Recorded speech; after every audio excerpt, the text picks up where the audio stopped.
r/AskReddit. Children of teen parents. What was your life like growing up? How is your relationship with your parents now? Close bracket. My father had my oldest sister with his first wife when he was 18 and his wife was 17. My sister's life was pretty unbearable. At the age of 3 my father, then 21, abandoned them and married another woman who he had twins with, and when those twins were 9 months old, he abandoned that family too. Meanwhile my oldest sister went on to be molested by a string of creeper her mom was dating. Not sure if she was born a lesbian or if she just had so much sexual trauma with men. Not even she knows, but she definitely doesn't care for men. She was 13 when I was born and it just so happened to coincide with her telling her mother that her new stepdad had been raping her. Her mother responded by putting her on a Greyhound cross country to live with my dad, my 23-year-old mom, and me. My mom beat the shit out of her and verbally/emotionally abused her so badly she ran away at about 15. When she came back my dad gave her $20 and put her back on a Greyhound cross country again to her mom's. I think, at that point, she just moved in with a friend and joined the army as soon as she could. It didn't work out though, and she was dishonorably discharged. Can't remember why, though. Anyways, turns out the twins ended up getting a pretty tough break too, though he wasn't a teen when he had them. Their mother became a crackhead, and by the time they were 15 they were living on the streets in the same city as us, but neither they nor us were aware of their presence. Funny enough, despite that my father had no contact with them, my mother had been sending them child support for decades. By the time they found us, they were grown-ups and our father had abandoned us too. Silver lining, the first time we met my mother asked them, before the door even shut, if they had received the money she'd been sending the LA County for them. One of them got on the phone. Apparently the money had just been sitting, appreciating, in an account for them for almost 2 decades and they both received a check for upward of $35k. Not that that makes up for the shitty childhood and bullshit excuse for a father, but it was nice that our first interaction involved just a little bit of retribution. So regardless of how they feel about our father, they definitely love the poop out of us and my mom. In fact, even the oldest one has reconciled with my mother who has had a lot of therapy and apologized profusely for her completely egregious behavior. She was very abusive when her and I were little. Once CPS got involved, when I was in middle school she mellowed out, but she's always been a rager. I was the product of a 15 to 16 year old and her 19 to 20 year old stoner boyfriend. They broke up during the pregnancy, and he was erased from my record mainly because he, at the time, was dealing with some mental and drug abuse issues and my mom didn't want him to use legal power to see me if he would be in that condition. Ended up living with my mom's parents, her little sister, 14 years, and my mom, while she finished up her JED, worked as a waitress, and tried doing the whole community college thing. Home life was pretty strange in retrospect, but felt ideal as I lived it. My entire family archetypes were kind of skewed. I had the parental relationship with my grandparents and viewed my mom and aunt as sisters. My mom's boyfriends always felt like brothers or cool dude friends. The boyfriend that she would eventually marry was like my childhood best friend that I would ride dirt bikes and hunt with. My grandma passed away from cancer when I was 10. Grandpa became pretty alcoholic/depressed. So my mom and fiance/husband, not married at the time, got a house and I went with. Lived a regular lower middle class life after that. Mom became a banker. Her BF was a construction worker/welder. It wasn't until I was 14 that my mom had a kid with her husband, and then another when I was 19, that I realized just how strange our relationship was. I don't think they tried to push me away, but I always felt like an outsider. Like my mom became involved in the church and hung out with all of the other goody moms with their kids that were all in the age groups of my younger half brothers, and I was just a reminder of what she did. And it's no secret, I look just like my biological dad. He was pretty infamous in his prime, so anyone who was at least in high school during the mid-90s in my town can tell I'm my father's daughter. And I'm similar to him too. I started seeing him when I was about 5, which was when he began to straighten up. We are both similar in that we don't have a lot of emotional depth. Like we traveled through the UK together 2 years ago and see each other bi-monthly, but I still wouldn't consider us very close. It certainly isn't as bad as it could have been. I really wouldn't change anything. My grandparents' sole way of parenting was locking me outside to play in the yard all day. I did a lot of drawing and climbing trees. My bedroom was the laundry room, so I grew up sleeping next to an old water heater. But they did a damn fine job at making me really independent because they were both gone by the time I was 12 and I managed just fine. Found my predominant parental figure in my band director, who I would meet when I joined band at age 11. Ended up breaking the statistics for daughters born to teen moms and graduated at the top of my class, got into a good university, and am now in the middle of an engineering degree. I still have contact with everyone. I see my mom about twice a month, since we live within an hour of each other. I see her kids and husband maybe once every 2 to 3 months. Hanging out with my mom is literally like any other date with a friend. We usually go to the mall and she gossips. We talk about sex and money and shenanigans. I think for what she went through, she did alright. She's built herself into something she likes, I think, and is doing good for herself. She's a trooper, man. I would have aborted myself or given myself up for adoption, but she did it, and I didn't have that shitty of a childhood. My mom had me at 15. She had just turned 15 actually. My dad was 19. They met at a skating rink. My mom said she told my dad how old she was that day, but he still acted surprised that she was only 14 and pregnant with his baby. My grandmother, dad's mom, loved me wholeheartedly, but she was terrible to my poor mom. She called my mom a whore and a slut, blaming her for seducing my dad. She was constantly threatening to take my brother and I away from our mom. Even as a weeks-old baby, my dad's mom would demand that I stay with her for weeks at a time. After everyone found out about the pregnancy, my parents got married in my grandfather's backyard and moved in with my grandfather and his wife from a second marriage. My mom's family moved away to another state, and it was just her and my dad's family. When I was born, apparently everyone was all happy, and I did have a good childhood because I was completely loved, but they all left to get lunch and my 15-year-old mom almost died because she started to bleed out. They thought she was just a kid, which she was, and never took her seriously. My mom always talked about her career as an actress and my dad's mom, and tell her to get out of the clouds. My parents had my brother and soon divorced. We didn't always have electricity, and I distinctly remember my mom counting pennies to buy us hamburgers from McDonald's and bruises on her arms from abusive boyfriends, but we made it through. Today my mom is my closest friend, more like my sister. She actually grew up to become a photographer and a model, and I sort of got to witness that. Today, she has given up that world. I'm 28 and she's 43, and she has a degree. She always watched me get my degrees. I have an MFA, and recently she got an AA of her own, and she's working as an occupational therapist. It's almost like I have to give her up a bit, like she's the child, so she can go live the life she wants with her new husband. I don't approve of every decision, but she is the first call I make for any question or any problem or just a need to chat. We live states apart now, so that's difficult, but she will always be my best friend.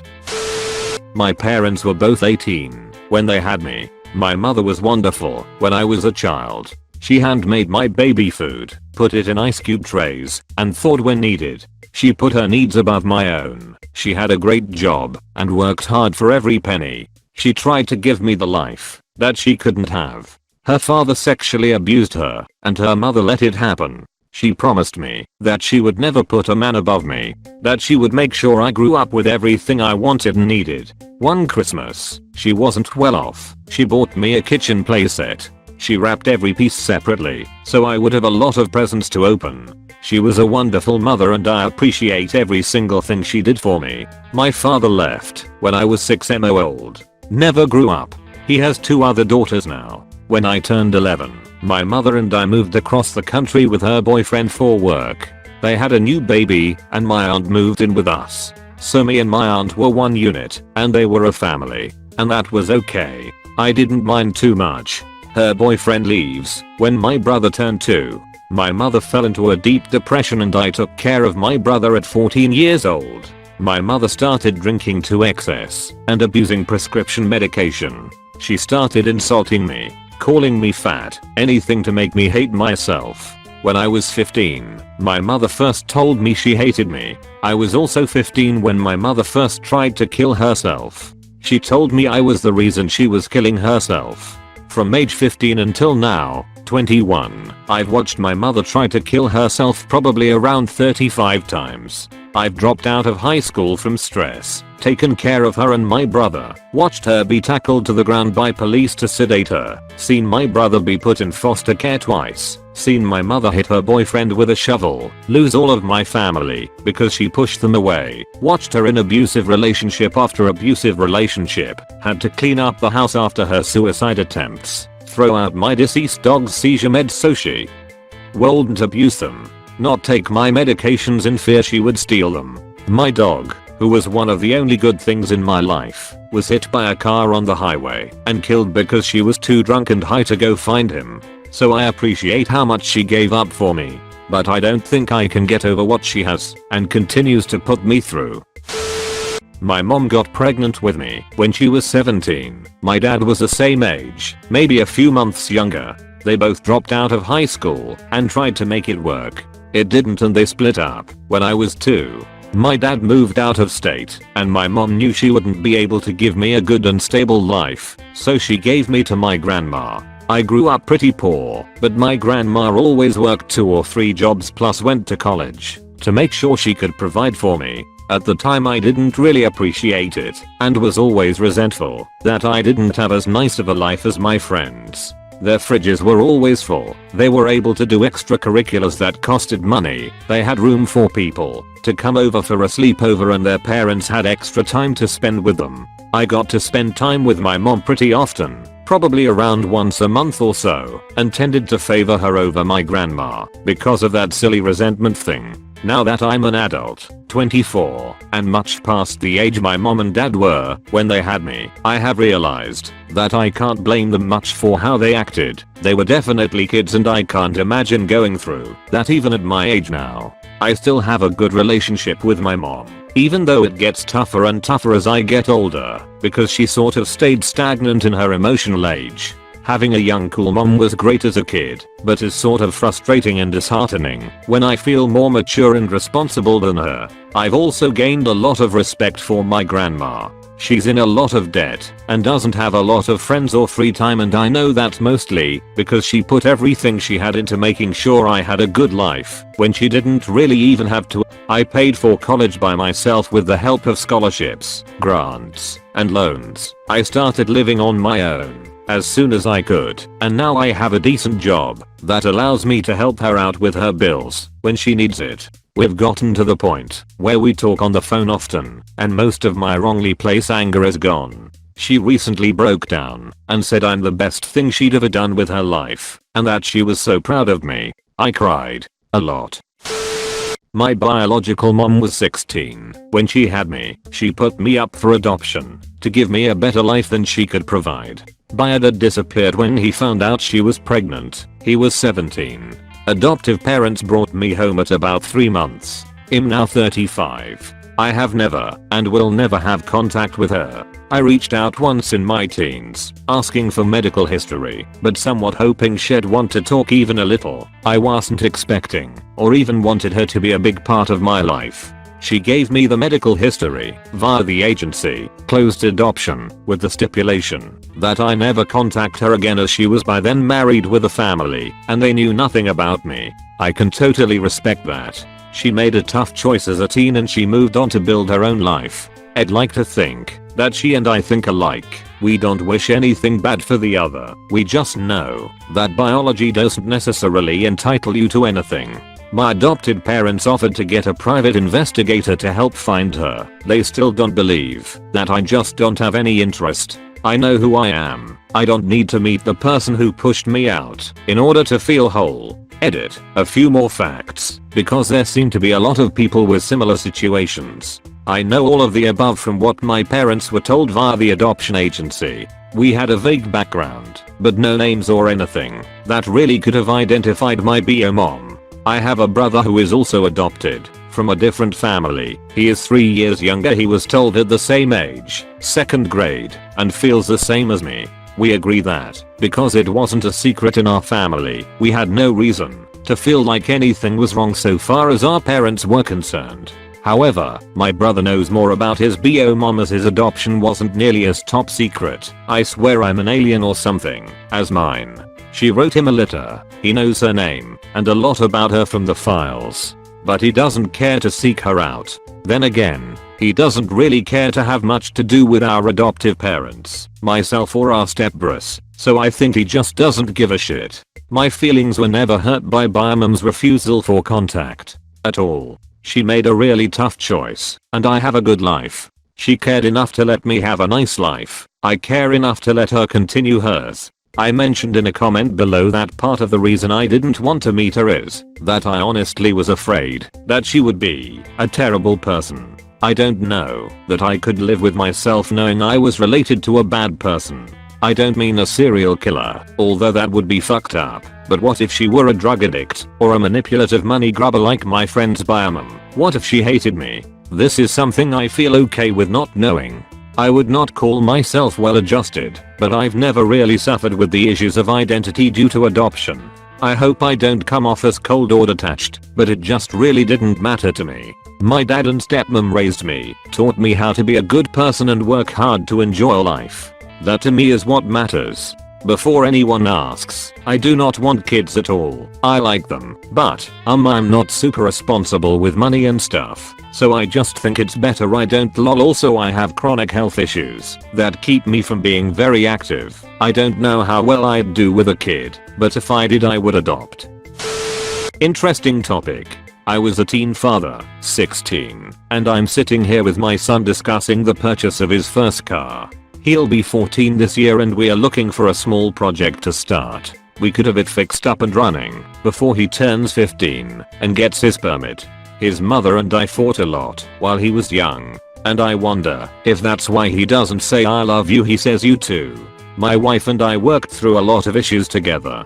We grew up into adults together. We learned how to be adults together. We are still here together, standing next to each other at every obstacle life hands us, leading each other and our family along. I hope we've showed him and our daughter how to fight, how to love, how to work, how to be strong enough when you don't think you can be. We still fight, but we've learned how and what battles to pick. Sometimes we argued at the grocery store this weekend over what size bottle of ketchup to buy, haha. Most importantly, we've learned together how to make up and love each other, even if the other is an ass that day. Anyways, it's an interesting time to reflect on how he's been brought up and everything I have tried to offer him. He's active in sports. Well, he tore his ACL in December, so he's out for a bit. Has an A/B average in honors classes. He has almost everything he wants, I guess. Maybe not everything he wants, but certainly everything he needs and then some. He's a little lazy, but what kid isn't? We fight and bicker. He won't leave his younger sister alone or let her say even the slightest thing wrong without correcting her. Hell, they argued over her borrowing a pencil to do her homework earlier. Just kind of hit me that I'm doubting his responsibility level if I buy him something and make it nice and he ruins it. Gotta let him fly eventually though, right? He's a good kid. He's got this. He's a smart kid with a level head. Probably the only 13-year-old kid I can confidently say doesn't say a single swear word out of earshot. And one day he won't have me to guide him through it. He'll need the freedom now while I'm here. My mother was 18 when I was born. My dad said she died giving birth to me, and so my father, who was 17 at the time, raised me on his own. He was the youngest of 7 children, but all of his siblings were much older, had lives of their own, and lived in different places around the country. My grandparents weren't exactly the most supportive people. They tried to convince my dad to tell my mom to have an abortion, but he refused, so I didn't really grow up around them either. One of uncles lived not too far from us, though, so he was able to help take care of me from time to time. Now I don't know how he did it, but despite being a single dad at 17, he was able to finish high school on time and go to college. If my uncle wasn't babysitting me, my dad would just bring me to his classes. My dad was a mechanic, a carpenter, an electrician. He basically did everything. He worked multiple jobs for as long as I could remember. Despite all of that, we were still struggling financially, and while my uncle did try to offer us a place to stay, my dad just really wanted to at least try and make it on his own. He fixed up a truck, and from the time I was about 5 until I was almost 7, that truck was our home. We basically lived on the road for 2 years, always driving to different places for his job. I wasn't able to go to school because we were all over the place, but my dad was able to find time to teach me how to read and write, as well as some math. That was his favorite, not so much mine, though. Since he always took me to work with him, all I did was read and read to pass time. Just after I turned 7, my dad was able to get a small 1-bedroom house near my uncle's place for a great price. He fixed that up by himself. I like to think that I contributed in some way, but thinking back now, I probably broke more than I helped fix lol. The neighborhood was actually pretty good, and I was able to go to school. The following September, I started the 2nd grade, and I loved it. My teachers were actually surprised that I was doing so well despite it being my first time in school ever. They didn't know it was because I had a fantastic teacher at home. Close bracket. Over the next few years that followed, things started to get better for us. We lived efficiently with little to no excess, and soon, my dad had saved up quite a bit of money. We were no longer living from paycheck to paycheck, so he started a college fund for me. He wanted to make sure that I wouldn't struggle, so he prioritized that first. Unsurprisingly, my grandparents started to treat us nicer. My aunts and uncles started to visit us more. I was just a kid, but I knew how badly they treated my dad. I knew they were only nice, now that he proved to all of them that he wasn't just a worthless kid who became a father too early. I probably hated them more than he did, but he told me that some people are just like that, and it would be a waste of time trying to make them change. Then, when I was 12, my uncle pulled me out of school to tell me that my dad had been in a car accident on the way to work. It was a hit and run, and the person left my dad alone on the side of the road in his total truck. He was in a coma for weeks before they finally took him off life support. Just like that, my dad was gone, and in summary, you could say that I was too. My uncle helped to cover most of the medical bills, then sold our house and put everything under my name. Despite the major setback, I was still financially set for college, and probably a good couple of years after that, but my father's death left me completely devastated. I lost all of my motivation to go to school. I really just wasn't the same anymore. My dad made me who I was, and without him, I couldn't be myself. I lived with my uncle for the first few months after my dad died, but soon, my grandparents started offering to take care of me. My uncle was a busy guy and was rarely ever home, so it seemed like the best choice to make. I was barely going to school anyway. I ended up leaving everything behind and moved across the country to live with my grandparents. Like I said before, they were pretty nice to me at first, but things quickly went downhill. My grandfather would tell me that, because of my dad's mistakes, I was now their burden to bear. He was an alcoholic and often physically and verbally abusive too. For the rest of my teenage years, I lived in that hellhole. I admit that I wasn't the world's greatest teenager, and for the first couple of years I was just downright depressed. By the 11th grade, I started to pick everything up again, because I realized that I was around the same age that my dad had me. I started to focus more on school and spent more time there or in any after school program I could find than at home. I also kept trying to go back to living with my uncle, but my grandparents kept pushing it off and eventually I just stopped asking.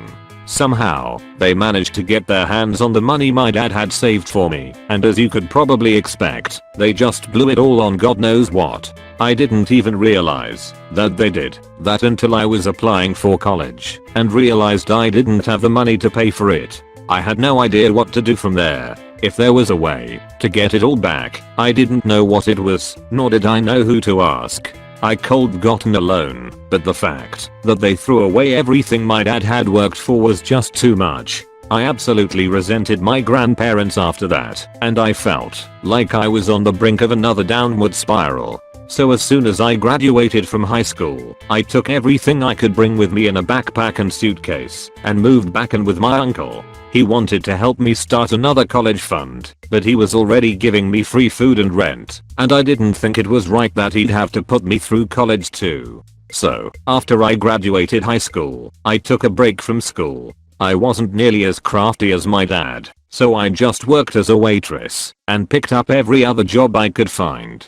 I did that for about 2 years, then saved up enough money so I could go to university to become a nurse. Fast forward to when I was around 27. My life was looking pretty alright. I had a stable job, my own house, had just gotten married, and then another big bombshell was dropped into my life, again. I found out that my mother was actually still alive. I wasn't planned, and my mom wasn't financially nor emotionally ready for a kid, so she planned to put me up for adoption. My dad begged her not to, and said he'd take care of me if she wouldn't. So, when I was born, she literally just handed me over to him and left. They didn't make a case out of it or anything. My dad just took full responsibility without any hesitation. My uncle says that my dad made up the whole story of her dying so that I wouldn't grow up thinking my own mother didn't want me, and possibly also to not go looking for her. Nonetheless, she managed to find one of my aunts on Facebook and creeped her way to find me. My guess is that she saw some of our wedding photos or something. I was pretty upset with my uncle about the whole thing at first, since he knew all along and never bothered to tell me, at least when I became an adult. But then I realized that had I been in my mum's position when I was 18, I probably would have doubted my ability to properly raise a child too. I thought that maybe things wouldn't have been the same for me if I grew up knowing the truth. Also, it's not like I missed out on much anyway. My dad and I were fine without her. We had the whole world at our feet with just the two of us. My mother and I never ended up meeting in person, and to this day, we still aren't very close. She has a family of her own, and she's always asking if we could meet one day, but I just don't feel like I'm ever going to be ready, even after so many years. My kids do, however, know she's their grandmother and they send each other gifts/cards on Christmas. Fast forward to now, I'm 34 and happily married with 3 kids under 6 and a 4th on the way. My husband's a pharmacist, and I'm the head nurse of the hospital where my dad passed away. We are well off, and living a life I never really imagined would be possible for me. I just wish that my dad was here to see it. None of it would have been possible without him. I'm still close with my uncle and catch up with him regularly, but I've distanced myself with my grandparents and don't really see my other relatives except on certain occasions, for instance weddings, etc. My husband and in-laws are amazing, though, and I'm thankful for them every day. P.S. Sorry